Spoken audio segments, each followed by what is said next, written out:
Hello hi ନମସ୍କାର। ମୁଁ ଏବେ ବାହାରିଲି ଖୋର୍ଦ୍ଧା। ଖୋର୍ଦ୍ଧା ମଟନ୍ ଆସିବ, ଏଠି ରୋଷେଇ ହେବ କାରଣ ଆଜି ଘରକୁ କୁଣିଆ ଆସିବେ।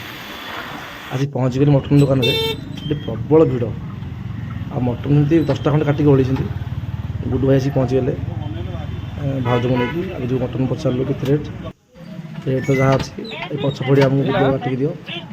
ଭାଇ କହିଲେ ହଉ ଠିକ୍ ଅଛି କାଟିକି ମୁଁ ଦେଉଛୁ। ଆଉ ମୁଁ ଟିକେ ସୋ ଆଜି କଲି ମଟନ୍ ଏମିତି ସେମିତି ଟିକେ କବାଲା କଲି। ଆଉ ବର୍ତ୍ତମାନ ମଟର କଟା ଚାଲିଛି। ଏଇ ବିଷ୍ଟି ଦିଅ ଆଉ କାଟ କହିଲି, ତାର ମଟନ କଟା ଆରମ୍ଭ ହେଲା। ମଟନ୍ ଭାଇ କହିଲି ଭଲ ପିସ୍ ଟିକେ କର, ଛୋଟ ଛୋଟ ପିସ୍ କର ଆମେ ନେବୁ। ଆଉ ଗୁଡ଼ୁ ଭାଇ ଠିଆ ହେଇଛନ୍ତି। ଦେଖିବା ଏଠି ପ୍ରବଳ ଭିଡ଼, ମାନେ ଆଜି ସଣ୍ଡେ ବୋଲି ବହୁତ ଜାମ୍। ମଟନ୍ ପ୍ୟାକ୍ ହେଲା, ଏବେ ଆମେ ନେଇକି ଘରକୁ ବାହାରିବୁ।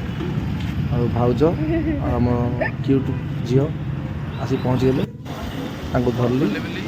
ମଟନ୍ ଫଟନ୍ ସବୁ ଧରିଲି, ଭାଉଜ ଝିଅ ବାହାରିଲୁ ଘରକୁ।